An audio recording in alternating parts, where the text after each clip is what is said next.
বিশ্বকাপ জয়ের অন্যতম দাবিদার স্পেনের সকল আক্রমণ একে একে এসে থেমে গেছে তার গ্লাভসে।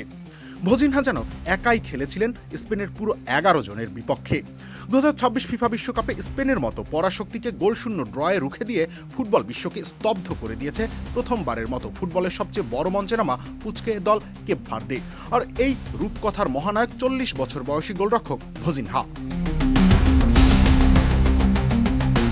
পর্তুগিজ ভাষায় ভজিনহা শব্দের অর্থ হল ছোট দাদিমা। তবে এই অদ্ভুত নামের পেছনে লুকিয়ে আছে জোসিমার ইয়োসে এভোরা দিয়াস নামের মানুষটার এক লড়াকু শৈশব আর চারপাশের মানুষের চরম উপেক্ষাকে জয় করার গল্প। Cool body spray, long lasting fragrance, get সাও ভিনসেন্টের রাস্তায় বেড়ে ওঠা এই গোলরক্ষকের মা বাবা দিনের পুরোটা সময় বলতে গেলে ব্যস্ত থাকতেন জীবিকার তাগিদে। ফলে শৈশব থেকেই নিজের দাদিমা আর দাদার স্নেহে বড় হতে থাকেন তিনি।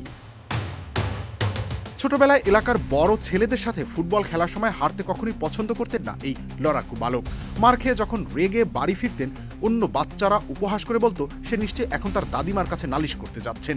খেলার সঙ্গীদের সেই উপহাসের ছলে দেওয়া নামটি আজ বিশ্বমঞ্চে তার বীরত্বের সমর্থক নাম হয়ে উঠেছে।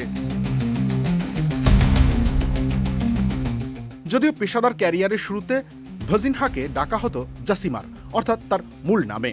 1986 বিশ্বকাপে আলো ছড়ানো বিখ্যাত ব্রাজিলিয়ান ডিফেন্ডারের নাম থেকে বাবা এই নাম রেখেছিলেন। পরবর্তীতে অ্যাঙ্গোলার এক ক্লাবে একই নামের অন্য গোলরক্ষক থাকায় বিভ্রান্তি এড়াতে তিনি নিজের শৈশবের ডাকনাম ভজিনহা ফিরিয়ে আনেন।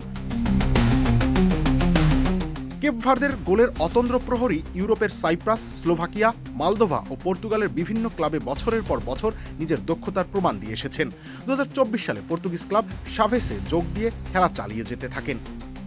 ঘড়ির কাঁটায় বয়স দেখতে দেখতে 38 হয়ে গেলেও সেই সময়ও ভাবেননি অবসর নেওয়ার কথা, বরং সময়ের সাথে সাথে নিজের অভিজ্ঞতা আর দক্ষতা ব্যবহার করে নিজেকে করে তুলেছেন আরও ক্ষুরোধার। যে বয়সে 3-4টা বিশ্বকাপ খেলা হয়ে যায় অনেক গোলরক্ষকের, সেখানে বিশ্বমঞ্চে এর আগে একবারের জন্য মাঠে নামার সুযোগ পাননি ভজিনহা। পথের সব বাধা পেরিয়ে কেপ ভার্দেকে নিয়ে বিশ্বকাপে ঠাঁই করে নিয়েছিলেন। যোজন যোজন ব্যবধানে এগিয়ে থাকা ইউরোপ জয়ী দল স্পেনের বিশ্বসেরা ফরোয়ার্ডদের একের পর এক গোলমুখী শট দুর্দান্ত রিফ্লেক্সে ফিরিয়ে দিয়ে ইতিহাস লিখলেন এই অভিজ্ঞ দেয়াল। তার এই অতিমানবীয় পারফরমেন্সের উপরে ভর করেই ফুটবল ইতিহাসের প্রথম বিশ্বকাপ পয়েন্টের দেখা পেল দ্বীপরাষ্ট্র কেপ ভার্দে। রবিউল ইসলাম রনি, খেলা ৭১।